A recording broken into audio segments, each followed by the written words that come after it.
extrema pobreza y derechos humanos, formo parte del panel de alto nivel de transparencia para el desarrollo sostenible. Somos una organización que está en 8 países, incluyendo Chile. En este momento quisiéramos presentar acerca de la importancia y la complejidad de la inclusión de los derechos económicos, sociales y culturales en la nueva Constitución, y vamos a responder directamente a 2 de las preguntas del llamado a la audiencia. La primera pregunta es cómo aplicar el enfoque de derechos humanos y la naturaleza en la redacción de la nueva Constitución. Para esto, el mensaje principal es que los DESCA, los derechos económicos, sociales, culturales y ambientales, son derechos humanos y hay una multiplicidad de vías para su reconocimiento. Me voy a referir a esta multiplicidad de vías, pero lo que quiero resaltar es que la Constitución es un sistema normativo, por lo tanto tiene que haber estas vías no son una o la otra, sino que cada una de estas vías deben ser tomadas en cuenta para poder consagrar estos derechos en la Constitución, y me voy a referir a cómo se podría hacer de manera bastante práctica. La primera vía es lo que normalmente se consagra en lo que es el artículo 1 de las constituciones. Y este sería el consagrar el Estado social de derecho. La consagración del Estado social de derecho marcaría un cambio de paradigma importantísimo con la Constitución del 80. Y este cambio de paradigma se da en que pasaría el rol subsidiario del Estado a ser el Estado social del derecho, un Estado que busca el respeto de la dignidad humana, el respeto de los derechos económicos, sociales, culturales y ambientales de las personas. Existen muchas constituciones a través del mundo en el cual se destaca este Estado social de derecho, que tiene muchas implicaciones también a cómo se interpretan diversas normas constitucionales cuando este es el artículo 1 de la Constitución. Estoy poniendo un ejemplo en pantalla que forma parte del artículo 1 de la Constitución colombiana, es muy emblemático este artículo 1 de la Constitución colombiana del 91, no solo por el origen del momento en que se da esta Constitución, en el cual Colombia también crea la Constitución del 91 después de venir de un momento de conflicto social y un momento también de buscar la cercanía de la ciudadanía y un cambio de pacto social. Ahí doy un ejemplo, no se da solamente en Colombia, como digo, viene ya, es un concepto que viene desde el derecho constitucional tradicional alemán, de lo que se llama el Estado social de la Constitución española, de la Constitución alemana. Este Estado social de derecho implica una serie de otras normas que debe contener la Constitución como un sistema, un enfoque comprensivo de la Constitución. Una segunda forma es incluir los derechos económicos, sociales y culturales, y como digo, no se excluyen, todas se tienen que tomar en cuenta de manera conjunta. Es incluir los DESCA en el listado de derechos fundamentales. Casi siempre las constituciones modernas tienen un listado de derechos económicos, sociales, de derechos humanos, en el cual se incluyen las constituciones más modernas los derechos económicos, sociales y culturales. Aquí lo que tenemos que tener en cuenta es que en la actualidad la mayor parte de las constituciones modernas en Latinoamérica, en Europa, en África y en países de Asia, que contienen este listado en el cual no se hace una separación, se contienen tanto derechos civiles y políticos como derechos económicos, sociales y culturales. Y debido a la indivisibilidad de los derechos, esto es esencial. Por lo tanto, así como tendríamos que tener la consagración de un derecho a la prohibición de tortura, un derecho al acceso a la justicia, el derecho a la vida, es necesario poder contener, si podemos retroceder una lámina por favor, los derechos a los DESC. Los DESC implica tanto derecho a la salud, el derecho a la educación, a la seguridad social, a formar y afiliarse a sindicatos, vivienda adecuada, derechos relativos al trabajo, también el derecho al acceso igualitario a la cultura y varios otros, y también la protección de un medio ambiente sano.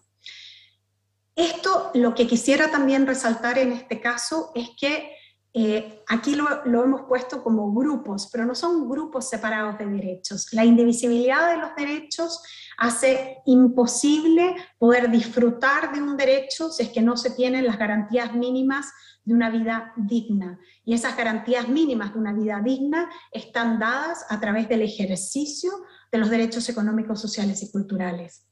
Por lo tanto, es necesario que ellos se consagren como derechos en la lista o el listado de derechos. Hay algunas constituciones en las cuales los derechos económicos, sociales y culturales están consagrados como en la lista de principios o guías, no como derechos. Un caso es, por ejemplo, la Constitución de India.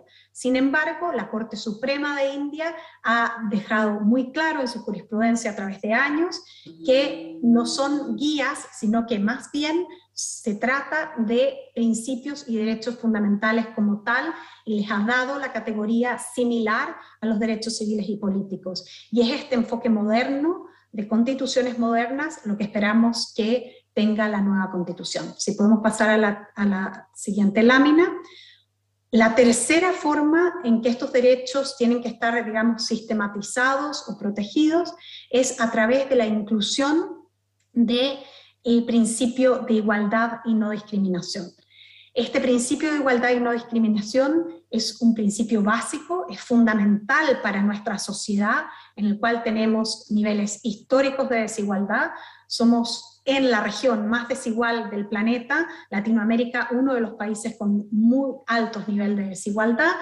Tendría que garantizarse de varias formas. La primera forma es garantizar la igualdad, decir que todos somos iguales, garantizar la igualdad de género, de manera separada también. Esto es también una manera tradicional que las constituciones modernas y los tratados de derechos humanos consagran el principio de no discriminación y de igualdad. Sin embargo, también se debe avanzar, esto no es suficiente. Muchas veces es necesario también poner, debido a que la cancha no es igualitaria para todos, es necesario poner normas adicionales que protejan a grupos vulnerables y desfavorecidos para que tengan y puedan entrar en igualdad de condiciones. Necesitamos igualarles la cancha.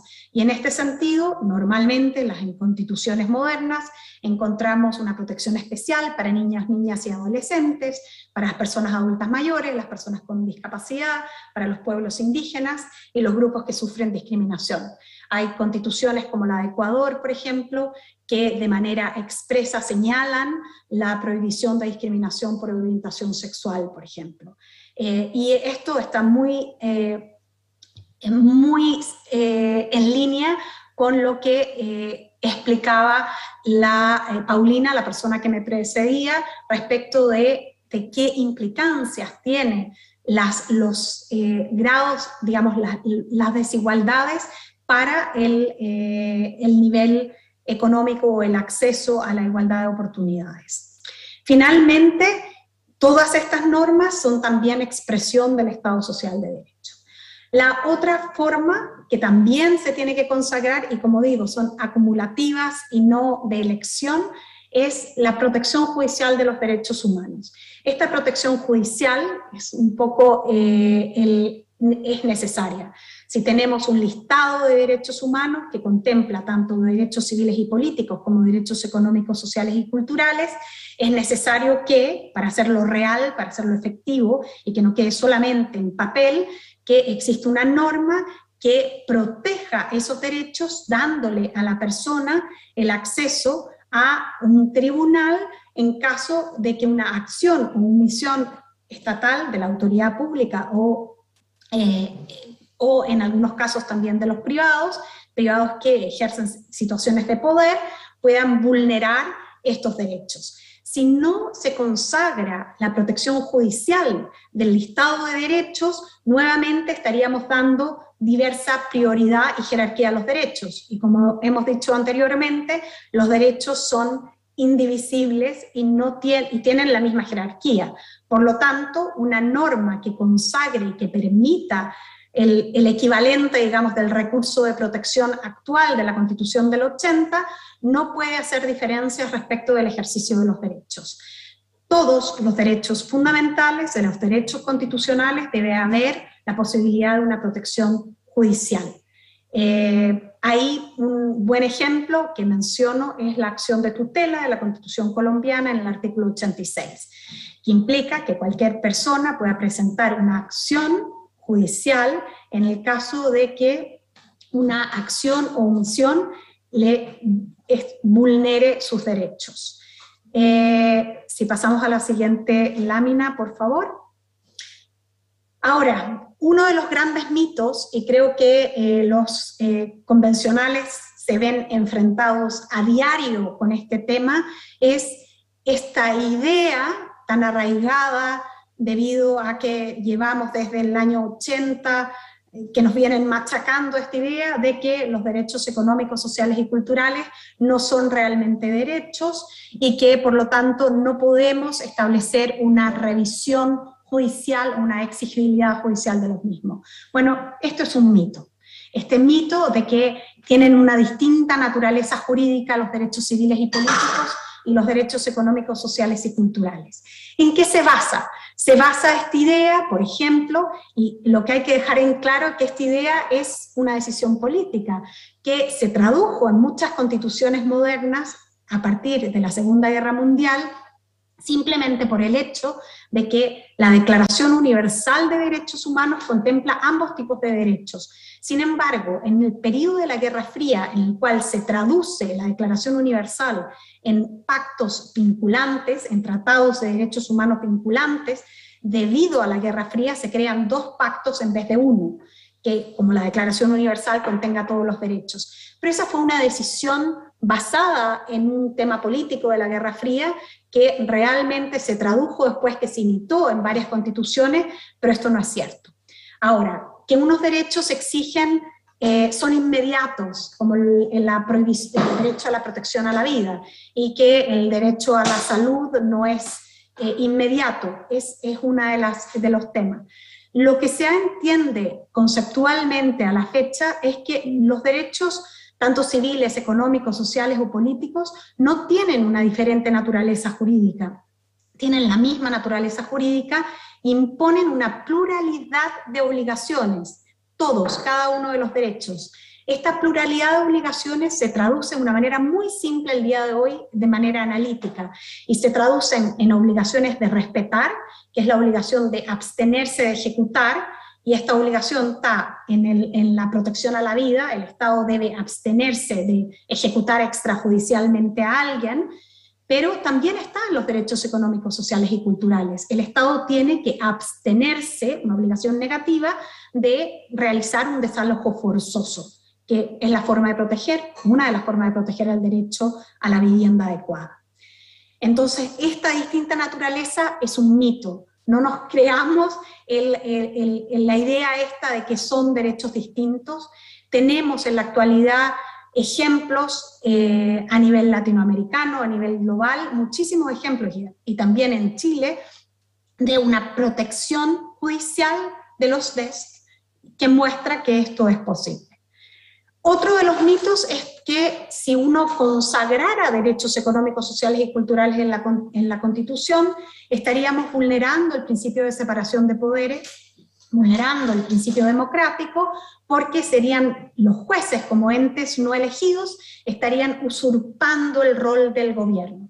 Nuevamente, esto es totalmente un mito, es una abstracción, y la verdad es que está muy ligado a qué tipo de sociedad queremos tener, qué tipo de sociedad los convencionales quieren proteger, crear en este nuevo pacto social de nuestro Chile.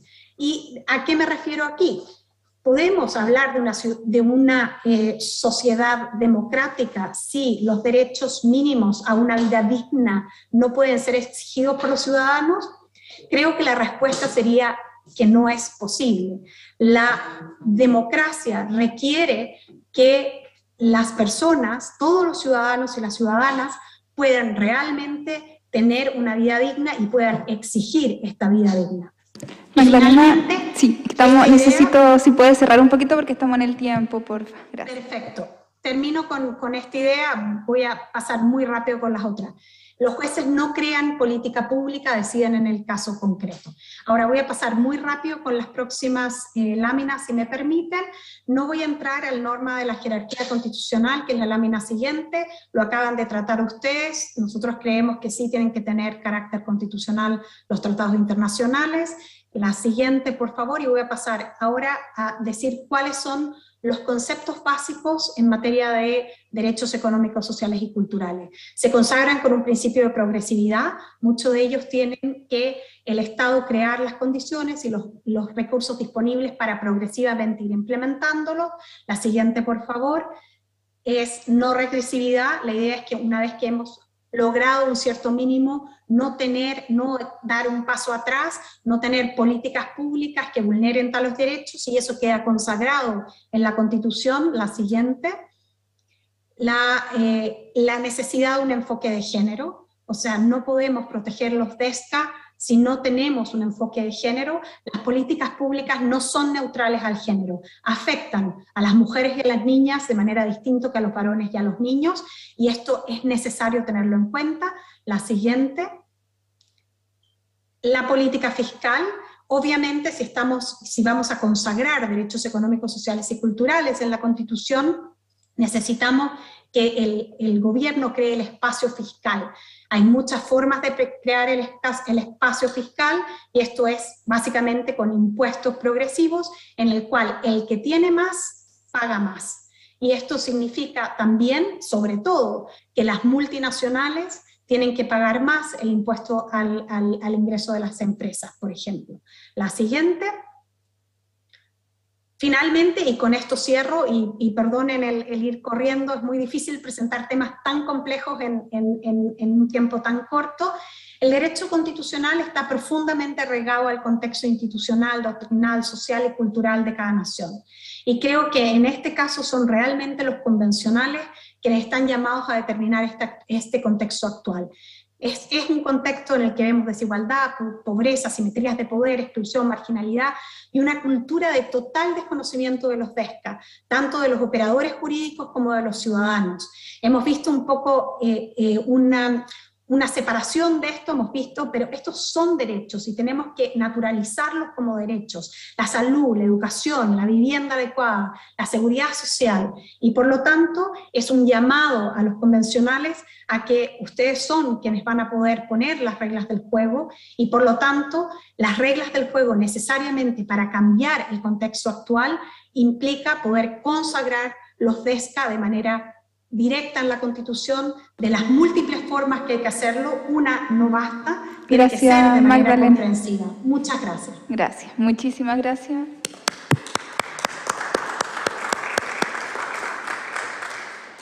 Abro la palabra si es que existe alguna consulta por parte de las convencionales. Personalmente, sí, ahí está Carolina preguntando. Carolina, Ruth, Manuel. Ya, muchas gracias. Sigo acá en el aeropuerto, pero he escuchado todas las intervenciones con mucha atención. Quería, Magdalena, darte las gracias por la exposición que acabas de hacer. A mi juicio, o en mi opinión, nos permite, has hecho una síntesis importantísima del trabajo que por lo menos en esta subcomisión nos compete. Me parece muy importante lo que señalas respecto de ir rompiendo o derribando algunos mitos, que nos permite además ir rompiendo el cerco y los cercos que nos han hecho creer durante todos estos años de democracia y más, respecto de derechos que son divisibles, de derechos respecto de deberes y todo aquello, ¿no? Por lo tanto, me pareció muy, muy, muy importante lo que tú nos has traído a esta comisión. Yo solo me tomé la palabra para poder agradecerles el tiempo que se han dado y la magistral exposición que han dado. Muchas gracias. Gracias, Carolina. Ruth. Sí, muchas gracias por la exposición. Uno quisiera tener siempre muchos minutos para escuchar estos temas. A ver, una de las cosas que me preocupan de cómo compatibilizamos nosotros o cómo logramos que quede una armonía entre la responsabilidad fiscal y el catálogo de derechos, ¿cierto? O de garantías que podamos entregar a los ciudadanos. Eso me gustaría saber cómo logramos ese equilibrio.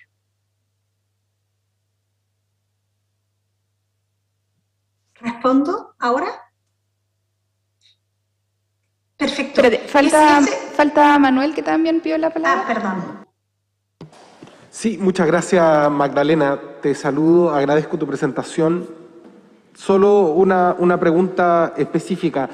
En tu opinión, ¿cuál es la mejor forma de proteger los derechos económicos, sociales, culturales y ambientales en el diseño constitucional? ¿De qué manera podemos incluir cuál es tu propuesta de diseño, si es que la tienes, particularmente relacionándola con la protección de la naturaleza?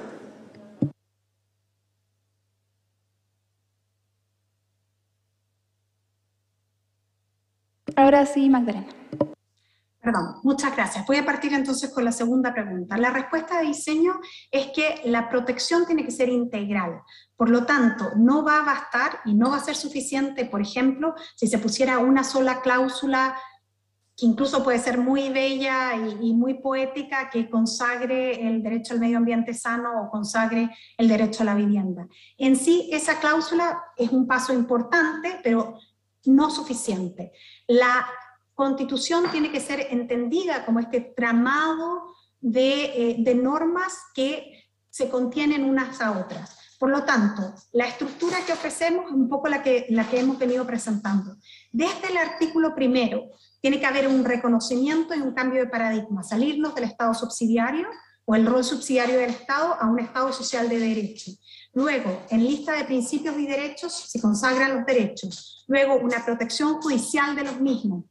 Y al mismo tiempo existen otras partes de la Constitución a nivel de poderes, de distribución de poderes territoriales. La Constitución tiene que ser mirada en un entendido que las garantías mínimas para una vida digna tienen que estar contempladas. Lo que va a permitir es que hayan políticas públicas que protejan estos derechos. Es eso a lo que se va. Lo mismo significa, por ejemplo, respecto del derecho al medio ambiente sano. Tenemos un derecho al medio ambiente sano, pero eso también requiere el derecho al agua, como un derecho humano, el derecho al agua y el saneamiento, que también tendría, como para dar un ejemplo de esta complejidad, de cómo todas las normas tienen que estar, digamos, tiene que haber una sistematización en las mismas. Si consagramos el derecho al agua y al saneamiento como un derecho en el listado de derechos, le permitimos al ciudadano que pueda exigir judicialmente ese derecho en el caso de violación del mismo por una acción u omisión del Estado, y en algunos casos por particulares, estamos realmente también dando protección al medio ambiente sano. Entonces, es realmente el mirar que los DESCA es el entramado completo de la Constitución donde tienen que estar. La dificultad para ustedes los convencionales va a ser que, y en este sentido, organizaciones como la nuestra, nos ponemos a total disposición de ustedes como cuerpo, pero como ustedes también de manera individual, para proporcionar cuál es la evidencia, cuáles son los ejemplos normativos en otras constituciones, porque es el entramado completo el que tiene que estar en línea para la protección de los DESCA. No puede ser algo cosmético. Ahora, Carolina, respecto a Ruth, fue Carolina o Ruth, respecto de tu pregunta, es clave. La preocupación de la responsabilidad fiscal y constitucional es clave, pero no están en ninguna tensión, por el contrario, existe una total sincronía. Lo que debe haber es que la Constitución permita al Estado crear el espacio fiscal para poder financiar servicios públicos destinados a la satisfacción de los DESC, a servicios públicos que den acceso a la salud, al agua y al saneamiento, políticas públicas que permitan la infraestructura necesaria, etc. ¿Y cómo es este entramado y esta responsabilidad? Y es aquí clave, la responsabilidad en este sentido de los convencionales respecto de la Constitución es que se establezca una política fiscal justa. La política fiscal justa es aquella que es progresiva, en el sentido de que cada quien paga lo que le corresponda. Ahora hay muchas normas que encuentran su base de alguna forma en la Constitución del 80, pero que pueden estar en leyes derivadas de la Constitución que no lo cumplen. ¿Por qué? Porque las empresas en Chile, por ejemplo, no pagan el nivel de impuestos que pagamos todos los otros trabajadores a quienes nos hacen pagamos impuestos de manera directa por nuestro trabajo. Y esa diferencia en la tasa de impuestos es importante. Ahora, lo que tiene que haber es una responsabilidad. Las corporaciones, las grandes empresas, tienen que pagar lo que corresponde. No se puede permitir exenciones tributarias, como se ha permitido al día de hoy, a las grandes empresas que hace que sus accionistas sean multimillonarios cuando la mayor parte de la población no tiene acceso. El que gana más es las grandes corporaciones y las pocas familias supermillonarias en Chile son quienes tienen que contribuir a que haya la provisión de bienes y servicios públicos que necesitamos. Y esto es clave. ¿Por qué? Porque la salud, la educación no es caridad. No se trata que el empleador, el dueño de esta grande corporación, le va a dar como caridad, como prestación a su empleador el acceso al jardín de infantes, o le va a dar acceso, una beca a la educación de sus hijos. No, este es el rol del Estado. El rol del Estado es que tenga el financiamiento necesario para tener educación pública de calidad y acceso a la salud para todos. No me quiero alargar más, pero podría, pero voy a ser muy respetuosa. Muchas gracias, Magdalena. Agradecerte tu presentación, buenísima, de verdad que siento que nos ayuda mucho, y también te quería pedir si nos podías mandar el PowerPoint. Y también, como somos parte de una comisión que aborda los derechos económicos, sociales y culturales, también te vamos a estar llamando para poder conversar y pedir ayuda.